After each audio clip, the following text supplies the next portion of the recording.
Hey everybody, Bob Babbitt here. Welcome once again to the TriSummit. Inspiring, entertaining educational sessions created for you seeking a personal best in 2021 as we work to put this crazy pandemic behind us. This session of TriSummit is called Performance Metrics to Master in 2021. And we're brought to you by Polar heart rate monitors, fitness trackers, GPS watches designed for optimizing your performance.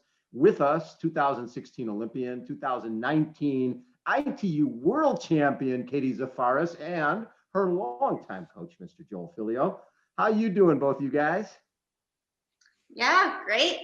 Tommy and I just moved into our new house in Cary, North Carolina, and just getting ready for the season to start in a little bit now. Well, we're getting prepared to go to Europe and then the season to start. A little different than the tiny house days.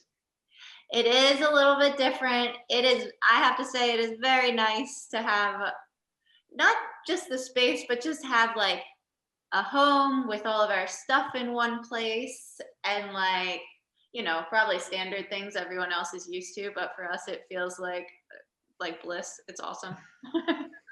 So Joel, when did you first connect with Katie? I think it was it 2015, Katie? 2014 into 2015. And that would have been via Tommy, who was in the squad and I had been coaching, and and the right things aligned, and we were happy to welcome Katie into the group, and she's made a huge contribution to everyone, and it's been a pleasure since then. It seems like a long time ago now. So we talk performance metrics, and you've been coaching for so long, and you work with Ironman athletes and Olympic athletes and 70.3 athletes. How do you balance it, and what metrics really matter to you?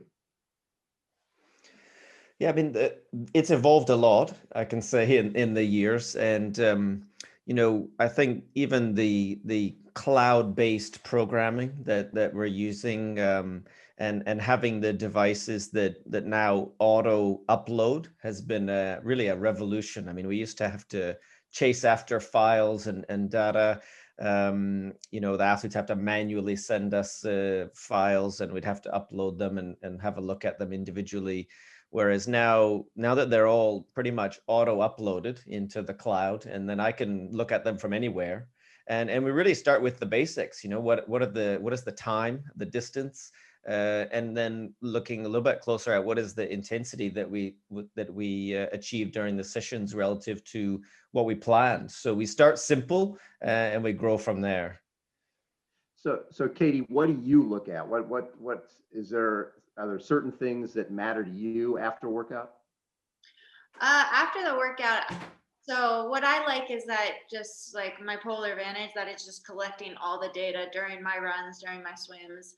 And so I don't have to necessarily pay strict attention during the workout, but that I get to look back at it once I'm finished, and on our training program get to see like, okay, like, oh wow, that did feel harder, like my heart rate was through the roof. Or like some days it's like I can't get my heart rate high because I'm just like super tired. So even though maybe like I don't feel like I'm as exhausted as I am, like it'll be shown in the metrics afterwards. So Katie, when you first, obviously when you got into the sport, you were a steeplechaser, high intensity, fast, changing from it's for a longer period of time. How did you adapt to that? A lot of more of taking the easy stuff super duper easy. Like I think one of the biggest misconceptions for like us as professional athletes is that we're doing everything really hard. And while we do have hard workouts, it is the hard workouts or the main sessions or the focus sessions, whatever you want to call them during the week, that we're trying to like hit a certain pace time or something like that. But then on our runs or rides, it's just based off duration. So like I just finished an hour ride, and I think I maybe averaged like 130 watts, which isn't like a very impressive amount of wattage, but that's like what I do it's my easy ride. I could have a conversation with anyone, like, so it's really important to just like go slow and recover so that we can really execute the main sessions or the ones that we're supposed to. Joel, what impresses me is we see a lot of athletes come in, have success, and flame out, and they're gone. When you look at Katie getting 5th at the Worlds in the terms of the series in 15, then 4th, then 3rd, then 2nd, then 1st, that's a testament to Katie, obviously, but also to your direction. Talk a little bit about just being patient and making sure the athlete understands that it's not going to happen overnight. Oh, totally. I mean, that progression reflects, the growth of learning how to manage that training process that Katie's talking about, learning how to manage her own intensity and adjust day to day. And it's also taking the long range view of it takes time to learn how to train. It takes time to adapt and absorb that training. And the typical errors that we end up making or just observing is when we try to do too much. And so we would come back and look at, okay, what did we do? What changes do we have to make? How are we going to make those adjustments over the longer term to continue that, that slow, steady process? It's Katie's the classic. It's not an overnight success, but progressively building, and for her to use the data, use the metrics to teach herself how to manage that process. So I think that the availability of this kind of information is equally for the athlete to learn as well as for me to monitor. And it's like that two-way street of learning, just as she said, looking at the what she was doing, whether it's going easy or in key sessions, and I think that's grown over time as well. In terms of how she's able to see her own progression. And so we have to be patient for sure. And the abilities that we see in training have changed. What she was doing 4 or 5 years ago might be a lot more stressful than it is now, because her capabilities have increased, and that's reflective in the data and the metrics that we see.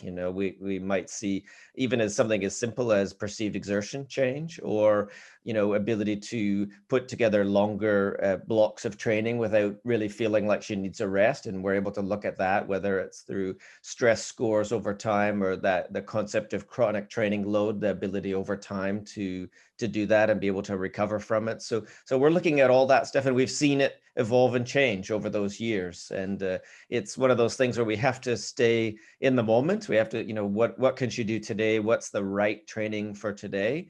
And know that that's going to fluctuate day to day, but also evolve over the longer term. And so I think she's seen that, and certainly I've seen that, her ability to manage this whole process herself. In addition to, of course, I tried to guide that in the right direction, but ultimately she owns this. I remember talking to Katie once. She was talking about some days she has Katie days that you came up with. Right? Explain what a Katie day is.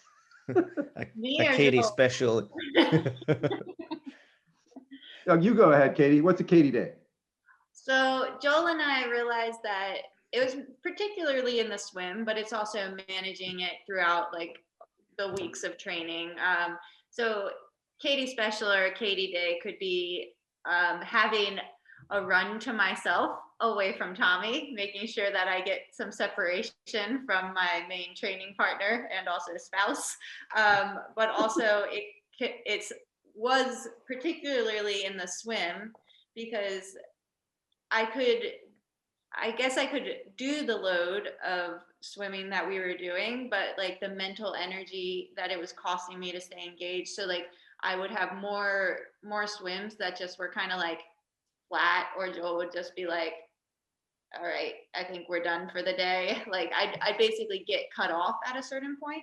Whereas when we just started implementing one swim that was like 3K easy, I do it's usually choice, which for me is usually like 1K swim, 2K pool, and then I'm and then I'm done. Or like when we're with the group, they might be doing a different workout, and maybe I'll just be at the back, but I can like do everything a little bit easier or just zone out. But just having that choice gave me more energy, so that for the other solid swim sessions, I was able to be a lot more consistent and have a lot more consistently really good workouts than just kind of go stagnant like midway through the week.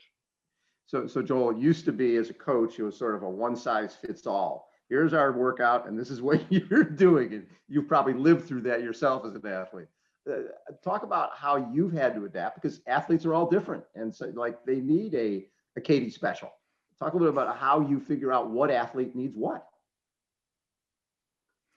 Yeah, I mean, and that's a great example, because probably we used to be more reactive about that. It's like when Katie needed a recovery day, and we could see that, and as she said, sometimes she'd get the hook from the session, and we'd take her out because it was clear that she was tired, either physically or mentally.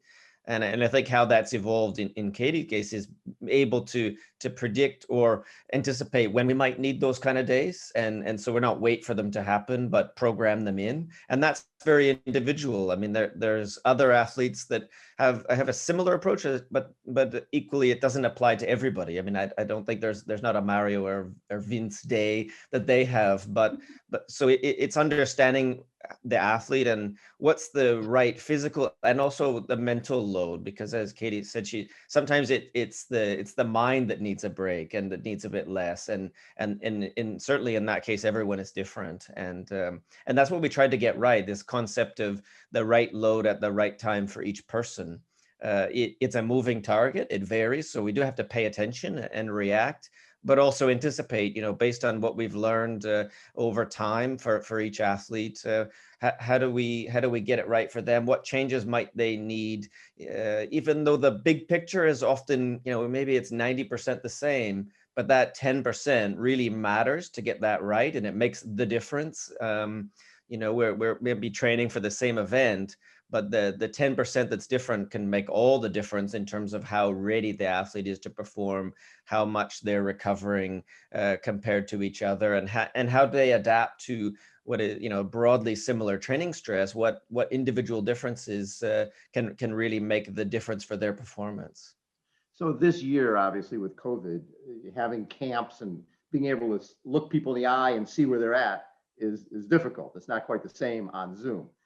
How have you adapted this year? Because it's supposed to be an Olympic year. How have you adapted with your athletes to make sure that they're ready when we don't know if, when, how the Olympics and the trials are going to happen? I mean, it is a challenge that we've all faced in sport and, of course, wider society. No doubt. But it's I think the basics were there, in that the way to communicate via distance, the way to look at these data, this metrics via distance was already there, but it certainly emphasized the need for good reactive and proactive communication.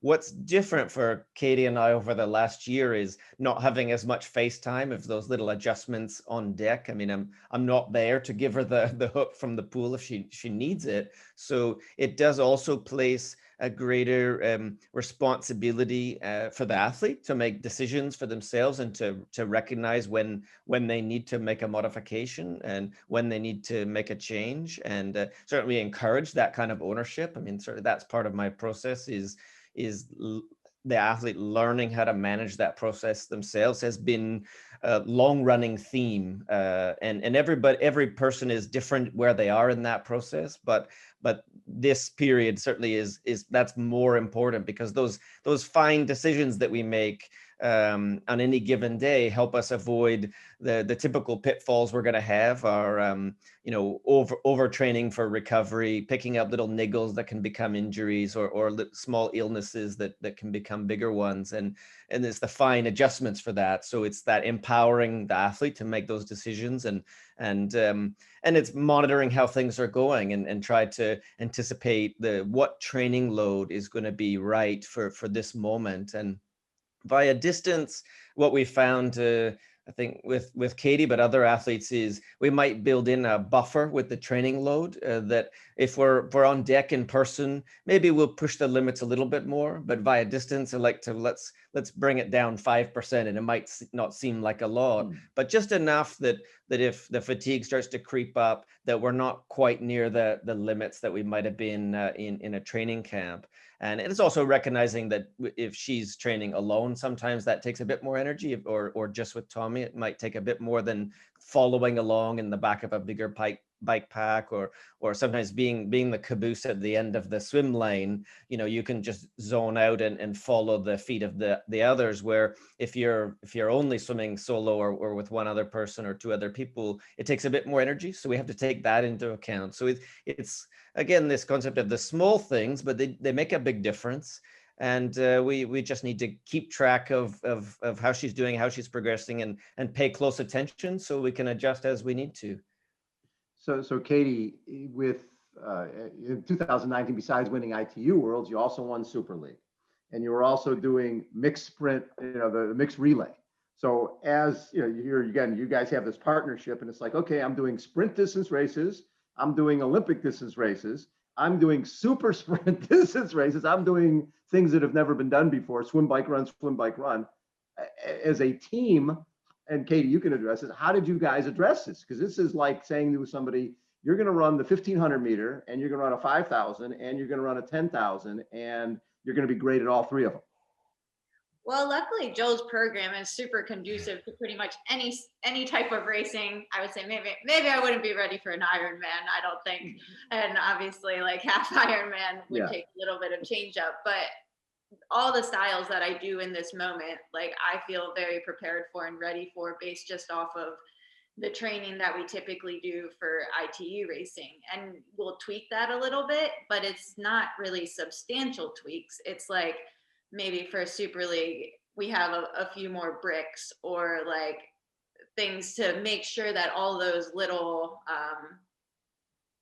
things are all in tune. But that's what we do for ITU, and really I see everything as like facilitating one another. So like if I'm working on stuff to get ready for Super League, that's only helping me with ITU, and vice versa. So it's nice because it's really, they're all conducive to one another, and they're all just making me a more well-rounded, robust athlete. And especially with Super League to mixed team relay, like it's nice to have those short kind of get outs and see how like different race scenarios can play out, and how much transitions matter. And those are all things I feel like after Rio, we had really started working on, like more of like the bike skills components that will go to a parking lot as a group. And some days it's just us going through the skills, but other days it's us actually doing like crit style workouts in a parking lot, and doing bricks off of those. So like maybe doing the, like,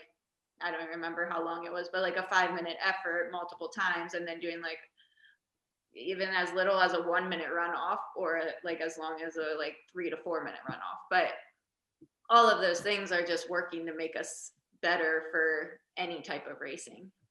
So in 2019, you're leading the series, and I think it was in the test event in Tokyo where you crashed, right? Was that Tokyo where you crashed? That was the one. Well, one of them, but yes. Yeah, but that you ended up with, what was it, 23 stitches? Your whole mouth was ripped apart, and at that point, you want to win the IT World Series, so you have to race the final race. Talk a little bit about just getting back on the bike again, because that's scary when you have a crash like that. That's not very happy times. How did you get back into it and then end up winning that final race and solidifying the championship? Yeah, I mean, well, fortunately, I don't know what it is. I've had those types of crashes before, and something I realize is the face heals very quickly, but also one of the most important things is, like, as long as like I'm physically capable and it's safe to do so, to get back on the bike like as soon as possible after the crash. And I think I was riding the trainer like in Tokyo, maybe the day after. I don't remember, but I was like back on the bike as soon as possible, so I don't become fearful. So I like just give myself that stimulus, I guess, of being back on the bike. And then like I think if it weren't for like Joel staying calm with like the couple weeks that we had, and like specifically like right after Tokyo happened, and the like few days where we were just like not really sure if how my body was going to recover, and but we weren't overreactive. Like I was just like getting in the pool and I was just like kicking, or like I think I might have been using like one arm and just trying to do, just like trying not to rush, but still be going through the process of training, but not like cramming in anything or trying to do too much for to get ready for the grand final. And then like Joel is really good about being like, okay, like make sure you connect with Karen, and Karen's my sports psychologist, and like she's a huge like person who when I crash or well, just in general, like training and racing, I found so much value in talking to a sports psychologist and just like working through not just like the physical part of making sure that like my body's ready to go, but like the mental part of like, okay, like I just crashed in like the biggest race of my season, like one of the biggest goals of my season, but here we have like not very long after the another biggest race of my season and biggest goal of my season.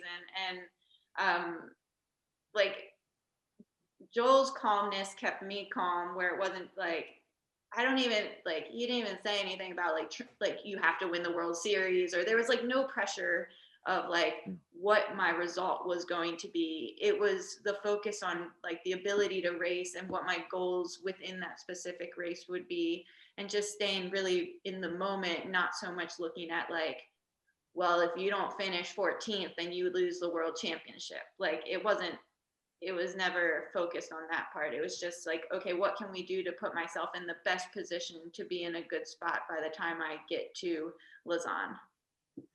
So when you crash there, obviously one part is you crash. That's a bummer.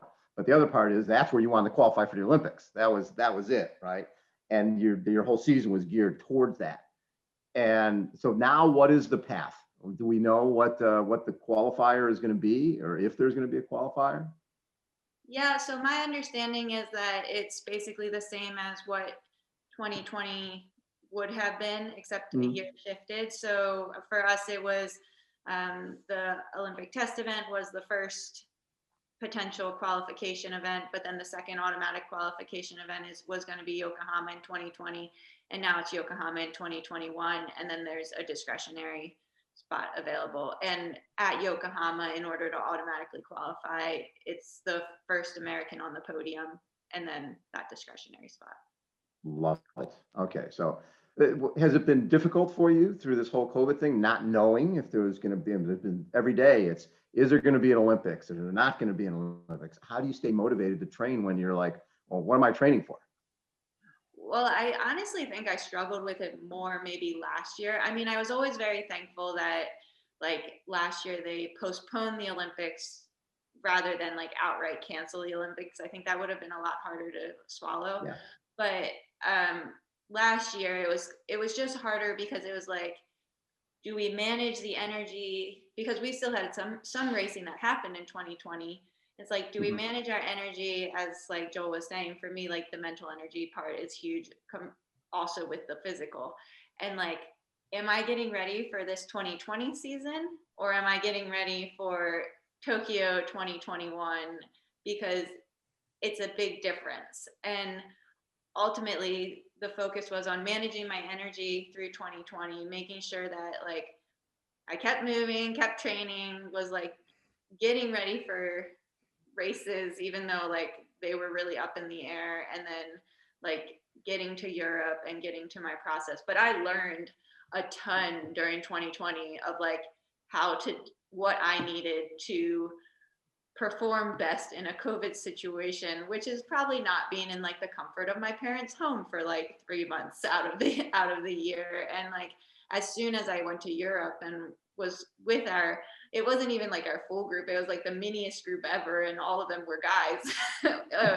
And also I trained with one of my competitors and Italian athletes, Verena Steinhauser. But I just needed like just a little bit of a stimulus of a, like, I guess, high performance environment, Yeah. but it didn't take much. And so once we figured that out, like I almost felt like after the season was over, then I was like, oh, like here we go. Like I'm like doing some of my like these longer rides and longer runs that I really enjoyed, and like wasn't taking all this energy from me. It was giving me energy, so that this year when we're focusing on like qualifying for the Olympics and Tokyo, like I don't pay attention to the news at all. I don't engage in media. I'm only going for Tokyo 2021. And if that changes, like then we adapt. But but for now, the process stays the same. And it's been a lot easier. Like right now, we've decided a few things that have changed is we're not with the group right now, and typically we would be. But just because of like the travel restrictions and not really knowing the race schedules and things like that, we're kind of adapting as we go. And having a home base, and a home base that's good for training, where we have like well, I do like master swimming, and it's been great to have like the like other people to swim with in the pool and have that. And like running here is really great, riding here is great. So I've been able to like stick to my processes and like normal nutrition, and have someone facilitating my strength here, that it's been a really good training environment. And then we'll move towards, because the race schedule has been a little bit delayed, we'll go to Europe a little bit later. So I'll probably leave for Europe basically in a month from now and rejoin what we hope to have at least half of a squad in Europe, getting ready to prepare for Yokohama. And Joel will be hopefully be there as well, and just get ready to do what we had planned to do. So Joel, over time, obviously there's always a new tool of the month. Oh, everybody's got to use this. You know, you use a spin trainer where you're just using one leg, and there's always different things that come out. How do you figure out what is something I want to use and what's sort of a waste of time for not only me, but for my athletes? I mean, the basic answer is what information is going to help us make better decisions, you know, and I like to keep an open mind about that. It's never been easier to collect information, to record data. I mean, you know, we went from running power being a relatively new concept to, you know, the ability to measure that much more widely. You know, it could be embedded in the watches these days, for example. Other stuff like HRV, which is a measurement of heart rate variability. We keep an open mind about this stuff. We pay attention to it, and it's recording, and you know, it can be automatically again uploaded to the cloud, and we have that, but we don't need to get lost in the data either. I mean, that's one of the challenges, is keeping it simple and what is the essentials, but also being open to what new information can help us make better decisions about recovery, about what kind of training load we're having. So, you know, running power is a interesting new phenomenon that's being recorded all the time with Katie's watch. And so I'm looking at that. It's not necessarily something yet we're using to make decisions with, but I appreciate like that's just automatic. It's not something extra that she has to do or remember to do. And that's going up to the cloud, and we can look at it. And over time we can take, you know, go back over the previous months and have a look at that, have a look at other metrics that are being recorded, in addition to even just the basics subjective ones. But like one of the things that I've had some athletes do that Katie's not doing at the moment, but he's even measure their sleep.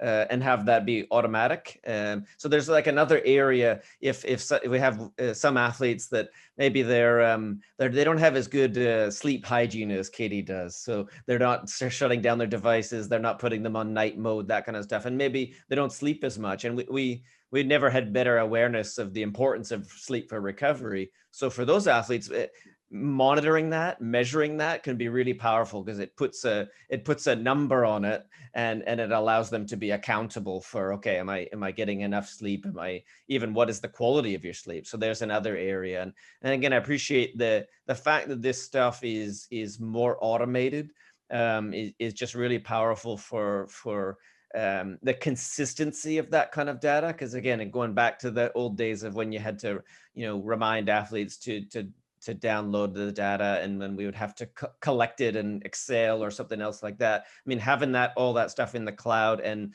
that it's so easy for the athlete to do. So we've looked at swim power as well in the last couple of years. Again, it's a new thing. We keep an open mind to it, but not necessarily relying on that stuff yet to make decisions. But let's see what we can learn about it. And I mean, certainly the data revolution, we've here in other sports as well. There's so much out there, and finding the signal in that noise is not easy. And I think that, being honest about, what we can learn from it, and what we don't know yet, I think, it's important. But having all that stuff accessible and available at the right moments, to get ultimately to make better decisions. That's what I ask myself all the time is, if we're collecting this information, how does it help us decide, training readiness, recovery status, the quality of the work that we did? I mean, that's obviously a simple one, but are the power meters that we're using, are they measuring correctly? Sometimes you go into the detail and you say, oh, the GPS wasn't accurate for this session, for example. If we're running, might be as simple as we're running in a forest and we're not getting a good signal, so we might go a little deeper into that information. And that's all available to me and Katie to look at, and we keep an open mind about it. But fundamentally keeping it simple, and just trying to manage that daily process so Katie can keep being consistent and build up that loading over time and get it right for the right day. So obviously for the long distance guys, their bike wattage is that's something that's so important. Is it as important for someone like a Katie, for the Olympic distance athletes? Yeah, absolutely. I mean, as she was saying with the Super League stuff, I mean, the evolution of World Triathlon, or I2 racing, has become more and more technical, which the bike is different now than it was. If it was more steady state in the past, I mean, the very early days, and it was more of a threshold kind of effort, and the better you were at, threshold power, the better you would do. Where now we can look at the variability, how many spikes of power are we going to have, and how do we prepare for that, and as Katie said, it's also the integration of skills in that kind of profile. So it's not just about the threshold numbers, but it's about the type of workouts that we could do to prepare, to give her confidence when we know we've got, more than 100 corners. That's going to mean a lot of sprints. How do we prepare for that? And how can we look at our training and see, well, how does it compare to races we've done in the past? And so we've got some of the test event data, and I've got test event data from other athletes, for example, and we can see, well, what were the demands of that course? How might we take that information and use it in our training? And it could be something as simple as, well, how many a particular type of corners it can be. We do a lot of U-turns, and so let's practice those and see what the demands are, and make sure that we're getting that confidence, skills, and physiology integrated into the right way, so she's ready to race. So it's definitely important. I mean, I think we've seen in that evolution, we've seen the bikes have become very hard, and you could probably look at a wider trend that it's probably slowed the running down sometimes. That's how hard the bikes have been, is we don't see quite as many, 32 something, low 33 run splits as we used to a few years ago. So, and I think that, and the same on the men's side, that's reflective of the bike's just gotten a lot harder, and we have to manage that. And so for sure, it's important that we analyze that, and that we getting it right in training. So Katie, if there's one area that you obviously have become so much better at, it's the bike. Talk a little bit about your evolution as a cyclist, because the bike is when you're coming from a steeplechase running background and a swimming background. I remember talking to Gwen Jorgensen. She was falling over stoplights trying to learn this thing, and for yourself, just becoming not just good on the bike, but using the bike as a weapon. Talk a little bit about that progression. Yeah, I mean, it's definitely been, I think, one of those skills that has accumulated over the years. And a bit of that is just the time passing, and like the fact that I've been on the bike for a bit longer, but also just the specific work that we've done with it, from Joel having like bringing in a bike specialist to come and work with us at some of the camps. Having like Joel and our assistant coach Drew Box be at a parking lot with cones, like with a broom. Like if you want to see like the coaches at their like lowest level, like they're sweeping parking lots for us to clear them out. Following like for sure, like Tommy has been super helpful because he's a lot more skilled on the bike for me. And we've kind of, at first it was a little bit like bashing with each other's heads, like just because it was, for me, it was a high anxiety time. And so figuring out how we can best kind of grow my skills while emotionally staying intact. But like learning also from like our teammates. And a lot is being aware of the fact that I have the opportunity to practice my bike skills every single day I go out on the bike, and taking advantage of every corner, trying to stay as close to Tommy as possible, while also having those specific bike sessions, practicing in a parking lot or doing a crit workout in a parking lot or doing a race, but using basically every single opportunity as a way to get better, and working with my sports psychologist to figure out just how to get better on the bike. Because what would happen when I was like first starting is that when we're getting to a corner and I'm trying to be better, I'd get really tense. Like my shoulders would be up at my ears, like I'd break. I'm doing like all the things that, like, because I'm scared, I'm like being protective, which is making me a much more dangerous rider than if I just am able to stay relaxed and kind of flow through these turns and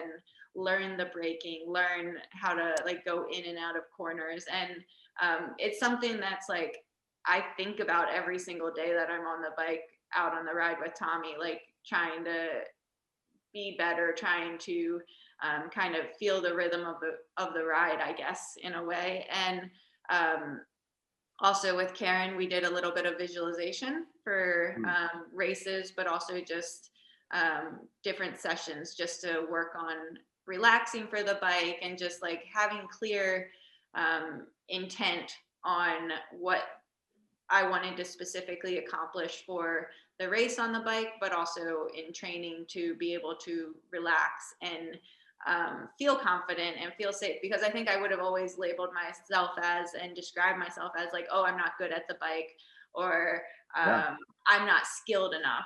And also changing the tune of how I see myself on the bike, I think has also made me a stronger cyclist by not saying how weak I am on the bike, but that I'm always trying to get better, but that I'm a strong cyclist and I'm a skilled cyclist, and identifying myself as something other than fearful, afraid, and weak. Joel, that must be music to your ears. I'm a skilled cyclist. I'm a strong cyclist. I mean, it shows the integration of confidence and psychology in training. I mean, that's a great example of, we have to build our confidence, show ourselves, and also probably accept that some days are going to be better than others when it comes to confidence. And that's also part of the process, and being accepting about that. I think probably every athlete can identify with that. And sometimes we're too hard on ourselves when we have a day where it's just not happening, it's not coming to us. And then other days, it can be like magic, and you're going around corners or whatever the area is you're trying to build, and it comes to you. But that's the psychology and physiology are just so linked together. And I think improving as an athlete, you have to recognize that and think big picture about building those two characteristics or those two qualities together.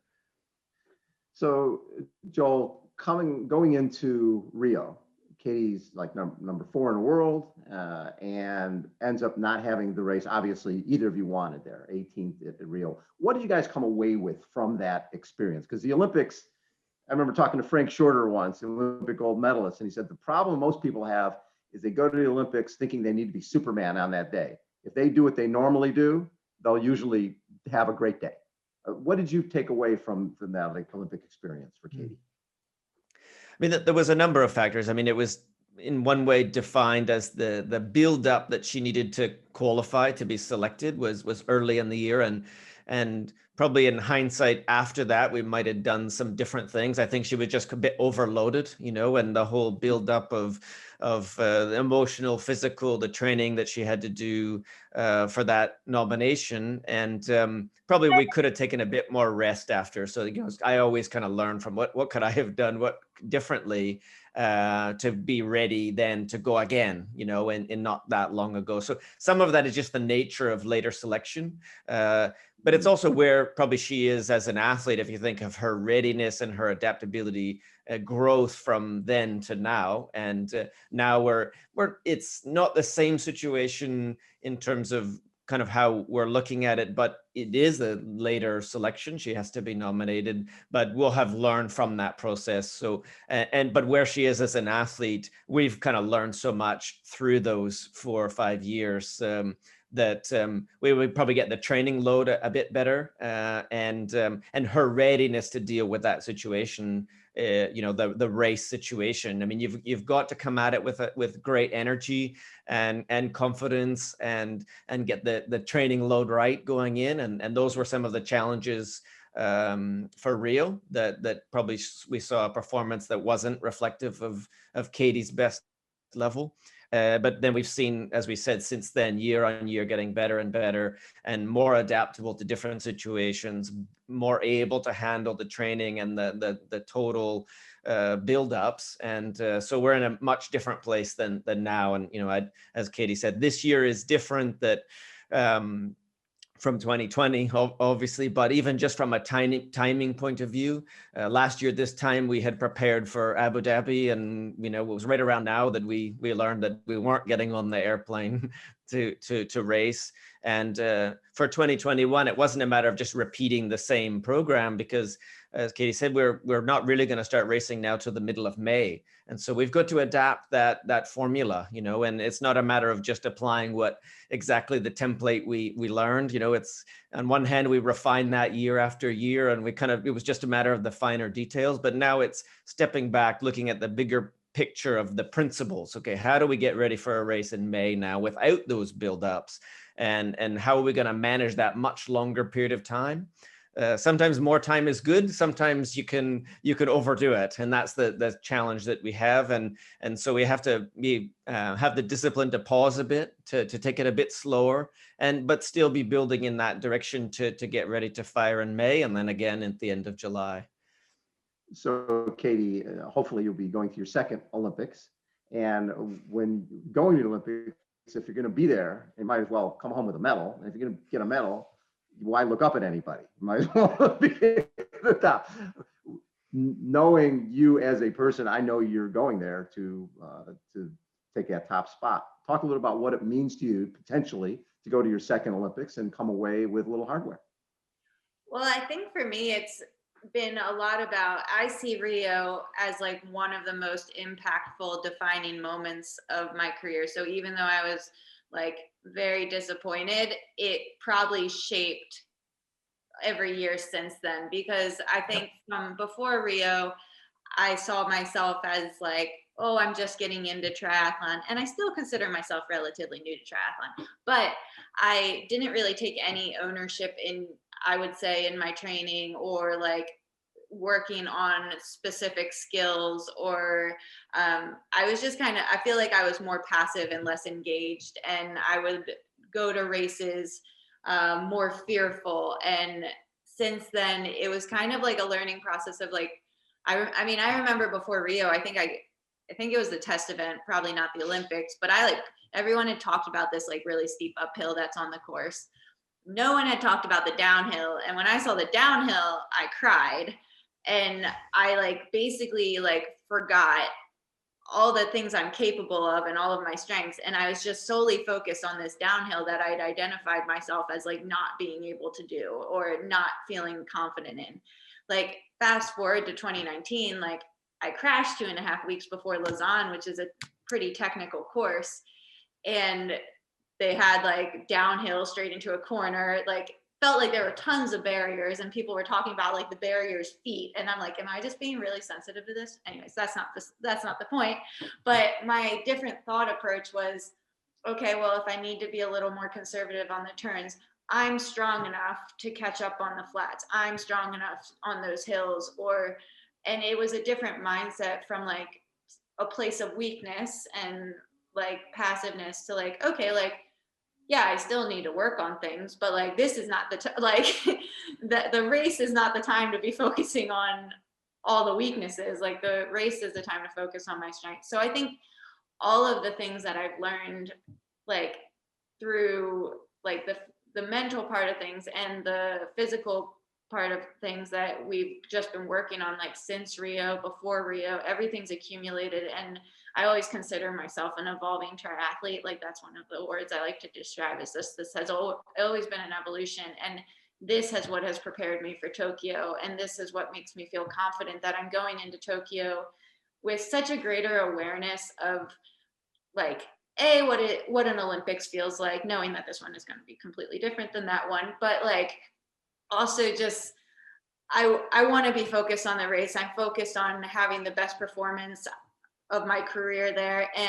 But also one of the things I've learned about racing, and maybe the biggest impact, is focusing on those process goals and making sure that I don't, just because it's the Olympics, I don't lose sight of get out to the first buoy fast, be in a good position on the bike, like get out fast on like all those process goals that I take into like every single race, having that as the main focus, and taking in the experience of every race. Like I feel like since we get this opportunity to race all around the world and go to the Olympics, last time I'd like focus like, okay, Katie, like you're at the Olympics, you need to be focused on the race. You need to be focused on the race. Like, and then the race was over. I was disappointed. The Olympics was over. And I was like, well, like it was not like the best feeling. And so now I think I just have I don't know, maybe just a larger balance of wanting to perform, knowing I'm capable, knowing I'm ready,